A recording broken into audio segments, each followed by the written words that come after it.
A Columbus neighborhood rich with history will soon look a bit different. Several hurdles have now been cleared to redevelop the gateway to the King-Lincoln Bronzeville district along East Long Street, a business that's not only stood the test of time but became a beacon of hope for those in the community will soon be demolished. In a story you'll only see here on 10 TV, I uncover what's behind the move and the efforts to keep families and history intact.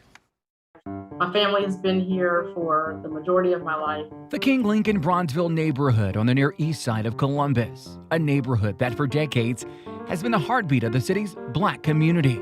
And we've just had the opportunity to watch how the community has grown and improved over the years. Growth that reached a pinnacle in the early 1900s when many small businesses moved in, including one that has stood the test of time, helping families in their darkest moments. Since 1905, the corner of East Long Street and Hamilton Avenue has been home to what's now known as Dill Whitaker Funeral Services, a community staple and symbol of trust with Richard Dill at the helm. He was a visionary. He was always looking at how he could grow the business and, be of service to the community. And he invested a lot in the community. It's a mission Dill strived for daily. Invested a lot of his personal time, energy, and finances into making sure that people could grow and helping them empower them to be the best they could be. Richard Dill died 7 months ago, but his legacy of helping and growing the community he loved and lived in for more than 40 years lives on in a major way with a major development. One he started working on 2 years prior to his death. He was starting to think about retirement, thinking about what type of impact he might be able to leave to the community and to the family well after he was gone. The possibilities were endless. However, he thought this would be the answer. A 6-story Art Deco building, complete with 90 apartments, parking, and a restaurant, encasing the rich history of the neighborhood.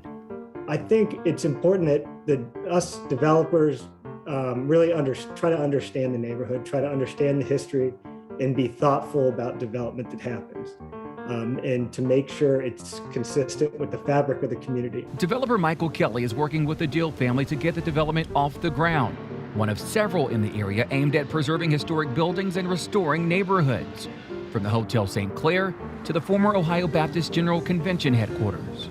I think that there are many in the neighborhood who have lived there for many years and that are really excited about the development they're starting to see. I think they see it as a revival of a past.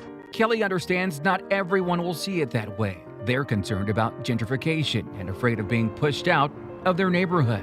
We've made commitments to the trust and to the community that we're going to cap our units at certain rental rates so that there isn't a risk in those developments of runaway pricing, where they're only affordable by the very wealthy. Yes, it is bittersweet, but growth is always good.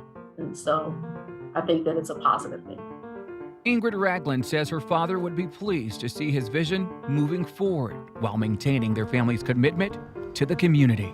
I know there's been probably some question about what's going to happen with the funeral business, with the operations. And I just want people to be assured that we continue to, be here to serve them in their time of need.